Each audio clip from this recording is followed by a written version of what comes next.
like diabetic humans, they really don't have need for carbohydrates. We can always use protein as energy source. We have carnivorous species and we also have herbivores, omnivores, just like human beings. With an estimated population of 180 million in 2014, Nigeria's fisheries statistics 2016, a report by the Fisheries Committee for the West Central Gulf of Guinea, puts Nigeria's demand for fish at about 3.32 million metric tons. Local fish production is, however, put at 1.123 million metric tons, leaving a deficit of over 2 million metric tons, which is mostly covered by importation. Interestingly, although the biggest producer of catfish in Africa, Nigeria is the fourth largest importer of fish in the world.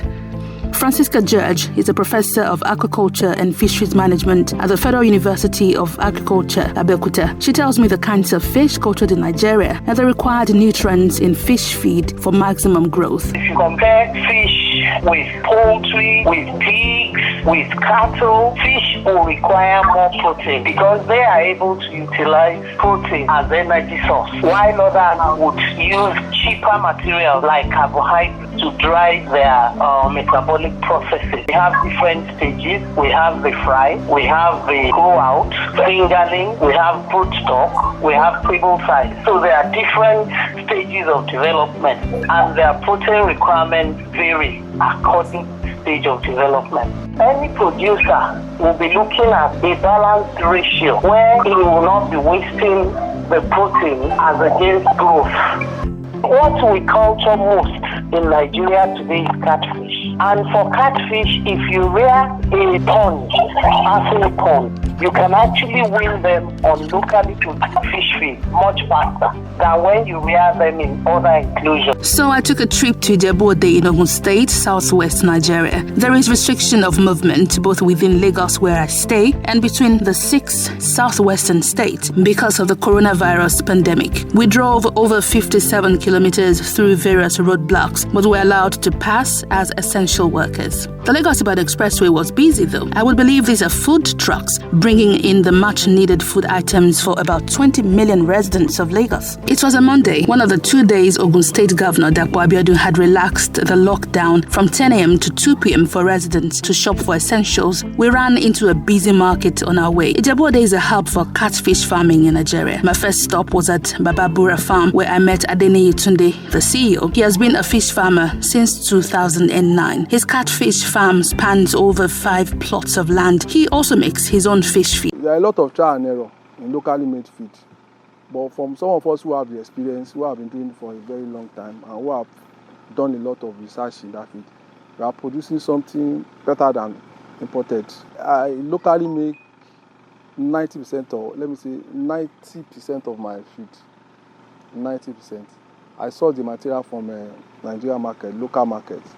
We source groundnut, GNC, we use GNC, we use soya meal. We have enough soya meal in the market. We have soya oil. We have micronutrients. We have companies in Nigeria, foreign companies in Nigeria that are producing all these micronutrients, DCP, lysine,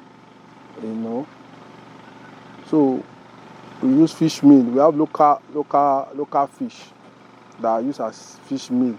Your knowledge of producing a very good fish feed determines the profit you are going to get on your farm. Determines the growth rates, the profitability of the business. Therefore, most of us, when we produce a very good fish feed, we use it on the farm. We don't sell it. The input is 90% fish feed. So all other 10% are labor, water, energy, medication. So if the fish feed is bad, the fish business is bad. So how exactly is fish feed produced locally? I visited 3A Farms and Agro Allied Limited, where Gbadebo Abubakar also doubles as a fish farmer, took me around. I'm also a fish farmer. I've been in this business, it was about 19 years ago. Depending on my own experience that I have, I can take my own formula to compare with any foreign feed. All I need is I need more of my chain. For this level, unless if the government assists us, or on my own, even though if they say it's about 150 million, if they can buy it for us, and I'm sure in the next 2 years, I will pay everything off. The managing director of Farmers Nest, Lanre Adeleke, believes that one of the biggest challenges of local production of fish feed is cost and sourcing of ingredients, especially the vitamins. If the issues of the price of ingredients can be taken care of, we have the capacity to produce other with it internally, except for the vitamins that we have to purchase from outside. Once we remove that, we can produce everything locally. Imported fish feed are also better than locally produced ones because of the type of equipment used, which most Nigerian feed millers cannot afford. Because the beauty of extruders is that apart from sinking feed, you can actually produce floating feed. And floating feed gives you keys in terms of operation. Your fish floats on the water, you are sure that there's no wastage. The fish are able to feed. If you don't use excess feeding, these are the advantage of having the floating feed. But you won't do that with pelletizers, you only do that with extruders. The ones that are extruded keep the nutrients better. They keep them longer. The pellet does not break. It keeps its form, so the nutrients are preserved. Unlike the compressed pellet, those ones break easily, and there's a lot of nutrients. You cannot depend on the electricity. So you have to find a standard and a very durable generator, which is a heavy-duty one, industrial one. So the capacity of this one is 150 kVA. I will spend more on this. Electricity is a challenge bigger than state ministries of agriculture. But what are they doing? Are they visible to farmers and producers at all? For Lagos, we have been supporting our millers. We have introduced them to extruding machine technology, which we have been doing for almost 7 years now. The fish meal, which constitutes about 25% of the fish feed itself, is what is making a lot of people to gravitate towards the imported feed because it's very expensive. For our farmers, we try to encourage them to patronize local feed millers. We are currently working with some national corporate organizations to see how they can come and establish their own fish feed factory in Lagos.